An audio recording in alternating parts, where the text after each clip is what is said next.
Hi friends, क्या हाल चाल है आप लोगों का। तो आप आ चुके हैं मेरे YouTube channel academy of scientia पर। तो आज हम लोग पढ़ने वाले हैं लर्न वेल 6 क्लास साइंस। जैसे कि आप सब जानते हैं कि ऑलरेडी हम ये स्टार्ट कर चुके हैं और हमारा फर्स्ट चैप्टर चल रहा था, जिसे हमने 3 पार्ट्स में डिवाइड किया था। फर्स्ट और सेकंड पार्ट में हम लोग पढ़ चुके हैं plant as a source of food, जो हमारा कल हो चुका है। और आज हम लोग स्टडी करेंगे plant as a animal as a source of a food. तो आप लोग पढ़िए अपने इंटरेस्ट के साथ, इसे समझिए और अपने फ्रेंड्स के साथ शेयर करें, सब्सक्राइब करें और लाइक करें। और इसके अलावा अगर आपको चैप्टर में कुछ भी ना समझे तो आप कमेंट बॉक्स में क्वेश्चंस कर सकते हैं। तो आइए हम स्टार्ट करते हैं। हमारा first point, animals as a source of a food. So as we know that कि फूड जो है सो हम एनिमल्स को भी एज अ फूड यूज़ कर सकते हैं, जैसे कि गोट है, चिकन है, फ़िश है, तो मीट है। तो ये सारी चीज़ें, गोट, चिकन, फिश, इन सब में क्या होता है, प्रोटीन्स होते हैं। क्या होते हैं, प्रोटीन्स होते हैं। उसके अलावा hens, ducks provide as eggs. तो हमें पता है कि हैंस और डक्स से हमें एग्स प्रोवाइड्स होते हैं और हम इसको डिफरेंट टाइप्स ऑफ से खा सकते हैं। जैसे कि हम इसे बॉयल करके खा सकते हैं, फ्राई कर के खा सकते हैं। तो क्योंकि ये प्रोटीन रिच्ड होते हैं, विटामिन्स भी प्रेजेंट होते हैं इसमें, और एग जो है सो वो हमें हैंस और डक्स से मिलते हैं, इसलिए हम इसे पोल्ट्री प्रोडक्ट्स भी कह सकते हैं। और जैसे कि आपको यहाँ पे फिगर दिखाई गई है, फिश, एग्स, हैंस, तो animal as a food source. Now अब जो एनिमल्स है वो सिर्फ खाने के लिए यूज़ नहीं होती, बल्कि एनिमल्स से, जैसे कि हम जानते हैं, हैंस से एग्स मिलते हैं, उसी तरह से हमें मिल्क मिलता है। मिल्क किससे मिलता है, कॉज से, गोट से, बफेलो से। तो ये जो कॉ, बफेलो, गोट है, ये क्या है, सोर्स ऑफ अ मिल्क है।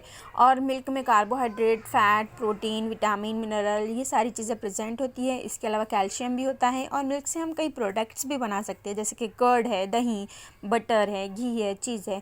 So this all things are made up from the milk, जिसे हम डेयरी प्रोडक्ट्स कहते हैं। क्या कहते हैं, डेयरी प्रोडक्ट्स कहते हैं। So milk is said to be a complete food.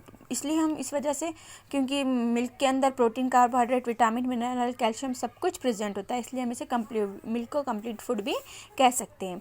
Now next point is a Honey. Honey जैसे कि हम सब जानते हैं, हनी बीज से मिलता है। हनी बीज क्या करते हैं, फ्लावर्स से जो नेक्टर होता है वो लेते हैं, और फिर जैसे कि हम जानते हैं कि नेक्टर में मिनरल, एंजाइम, शुगर, ये सारी चीज़ें प्रेजेंट होती है। तो हनी बीज transform nectar into the honey. तो हनी बेस क्या करते हैं, नेक्टर को शुगर के अंदर, हनी के अंदर क्या कर देते हैं, ट्रांसफ़र करते हैं। और इस सारे प्रोसेस को रिगेर्गेटेशंस कहते हैं।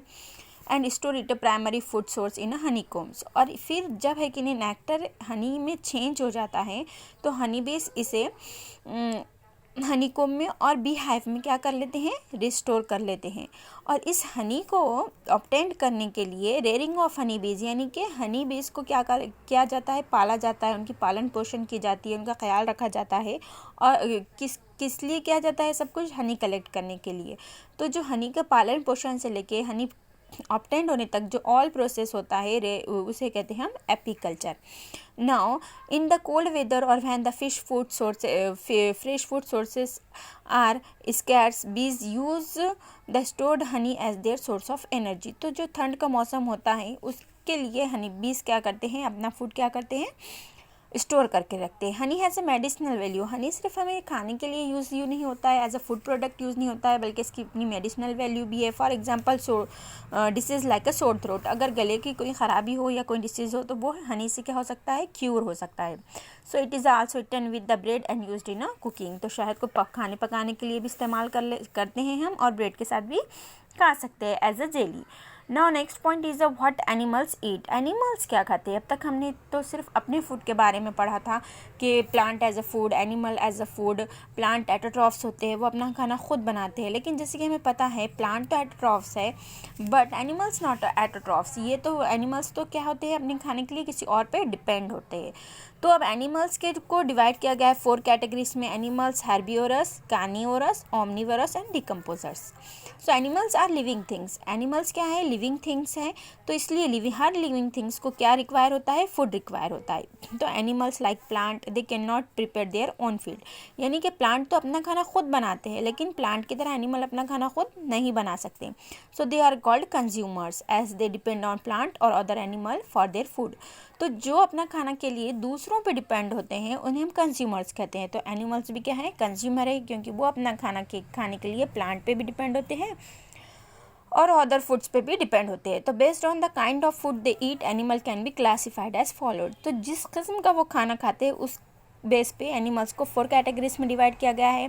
First one is the herbivorous, second one is the carnivorous, third one is the omnivorous and fourth one is the decomposers. So what is the herbivorous? Herbi means a plant, vore much eat, यानी कि जो plant खाने वाले हैं, plant eating animals है। ऐसे animals जो plant खाते हैं उन्हें हम क्या करते हैं, हेर्बिवोरस कहते हैं। एग्जाम्पल के तौर पर हमारे पास जिराफ है, कॉ है, डियर है। Next one point is that they have a sharp front teeth, incisors to bite and pull off plants from the ground and broad molars to grind them. तो इनके जो इंसिजर्स होते हैं, जो दांत होते हैं, वो बहुत ज़्यादा शार्प नोकीले होते हैं ताकि वो प्लांट को खींच सके, तोड़ सके। और उनके जो मोलार्स होते हैं वो भी ब्राउड होते हैं ताकि जो खींचे तोड़ा हुए प्लांट्स है उन्हें वो अच्छे तरीके से क्या करे, चबा के खा सके।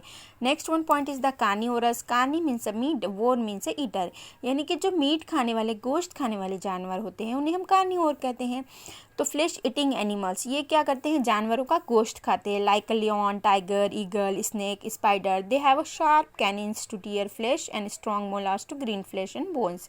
तो इनके भी जो कैनिन्स होते हैं वो क्या होते हैं, शार्प होते हैं, और मोलार जो होते हैं वो भी स्ट्रॉन्ग होते हैं ताकि वो बोन्स को अच्छे से ग्रीन कर सके, मीट को अच्छे से ग्रीन कर सके, चबा के खा सकते हैं। Flesh eating birds like eagle have a sharp hooked beaks and sharp claws. और जो बर्ड्स होते हैं उड़ने वाले, जो है कि नहीं दूसरे चीज़ों को खा लेते हैं, तो उनके जो हुक्ड होते हैं, जो बीक्स होते हैं या फिर शार्प होते हैं, क्लॉज होते हैं, वो सब शार्प होते हैं ताकि वो अपने शिकार को अच्छे तरीके से पकड़ सके, नोच सके और खा सके। सब carnivorous such as snake swallow their food without chewing, cutting और grinning.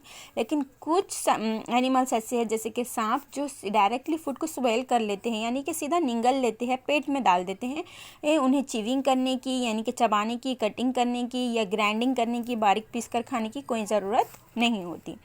So animals like jackals and vultures that eat the flesh of dead animals are called scavengers. जो मरे हुए जानवरों का गोश्त खाते हैं उन्हें कहा जाता है स्कैवेंजर्स। तो जो हमारे पास एनिमल है, जैकल्स और वल्चर्स, वो क्या करते हैं, डेड एनिमल का फ्लैश खाते हैं। So due to their feeding habit they help in keeping the environment clean. तो इनके जो मरे हुए जानवर खाने की आदत है उसकी वजह से हमारा इन्वायरमेंट क्या होता है, क्लीन हो जाता है। क्योंकि हम सब जानते हैं कि अगर डेड बॉडीज़ है तो वो उसके अंदर क्या हो जाएगा, वो सड़ जाएगी, गल जाएगी, उसमें बैक्टीरिया हो जाएंगे। तो बेटर है कि उसे जैकल्स और वल्चर्स खा ले, तो हमारे इन्वायरमेंट में गंदगी नहीं होगी, पॉल्यूशन नहीं होगा। No next third one point is the omnivorous. Omni means all, watcher means eater, are animals that are eat both plant and animals. ऐसे जानवर जो प्लांट भी खा सकते हैं और एनिमल भी खा सकते हैं, like a bear, crow, raccoon and humans are example of omnivorous. तो इसमें बेस्ट एग्जाम्पल तो हम अगर अपने आप को ही देख ले तो ह्यूमन्स क्या करता है, सब पालक सब्जी भी खा लेता है, गोश्त भी खा लेता है, एग्स भी खा लेता है, तो हम क्या हो गए हैं, ओमनीवोरस। तो उसी तरह बियर, क्रो, रैकून भी क्या करते हैं, प्लांट भी खाते हैं और एनिमल्स भी। Now next the last one point is the decomposer are very tiny living organisms. Decomposers क्या होते हैं कि like bacteria and fungi that feed on dead plant and animal, कि मरे हुए जानवर जो होते हैं या मरे हुए प्लांट होते हैं तो उसमें जो माइक्रो ऑर्गेनिज्म बैक्टीरिया होते हैं वो खा जाते हैं, उसे हम कहते हैं डिकम्पोजर्स। तो उसका बेस्ट एग्जाम्पल है fungi. So decompose them along with scavengers they help to keep them earth clean. और जो स्कैवेंजर्स पे, जो डेड एनिमल्स पे जो भी माइक्रो ऑर्गेनिजम्स होते हैं, इनकी वजह से क्या हो जाते हैं, फिनिश हो जाते हैं। तो ये हमारी इन्वायरमेंट के लिए भी बहुत बेस्ट है कि ये हमारे इन्वायरमेंट को क्लीन रखने में बहुत ज़्यादा हेल्पफुल होता है। Now today's last one point is that how to avoid wastage of a food. देखिए, फूड खाना तो ये हर लिविंग ऑर्गेनिज्म पे डिपेंड है, लेकिन जैसे कि ह्यूमन बींग्स है तो सबसे ज़्यादा वेस्टेज अगर हम कोई करते हैं फूड का तो वो है human being. Remember, food is important for all of us and it should not be wasted. तो हम फूड बहुत ज़्यादा ज़रूरी है, हमें एनर्जी प्रोवाइड करता है, हमें प्रोडक्शन प्रोवाइड करता है, हमें डिसीज़ से बचाता है, हमें स्ट्रेंथ देता है। तो फूड ये क्या है, बहुत ज़्यादा इंपॉर्टेंट है, तो हमें इसे वेस्ट नहीं करना चाहिए।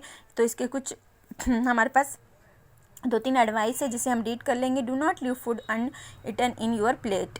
कि हमारे प्लेट में जो भी खाना है उसे हम कम्प्लीटली खाना चाहिए, झूठा नहीं छोड़ना चाहिए, अनईटन नहीं छोड़ना चाहिए। Food should be stored properly so that it is not spoiled bye micro organism rats. अगर हम एक नहीं क्या करते हैं, अच्छे से प्रॉपरली करते हैं तो इसे स्पॉइल्ड होने से, बर्बाद होने से बचा सकते हैं। माइक्रो ऑर्गेनिज्म से जो हो जाते हैं, एयर टाइट कंटेनर में रखना चाहिए, रैट्स से, चूहों से बचाना चाहिए। We should only eat the much food which is required by our body.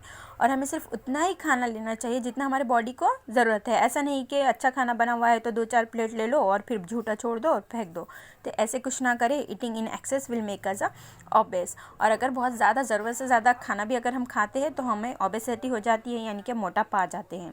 तो ये सारी आज हमारा फर्स्ट चैप्टर ख़त्म हो चुका है फूड का, और नेक्स्ट चैप्टर इंशाल्लाह हम जल्दी स्टार्ट करेंगे। मेरे चैनल को लाइक कीजिए, सब्सक्राइब कीजिए, शेयर कीजिए और अपना स्टडी में ऐसे ही दिल लगा कर रखिए। Good bye.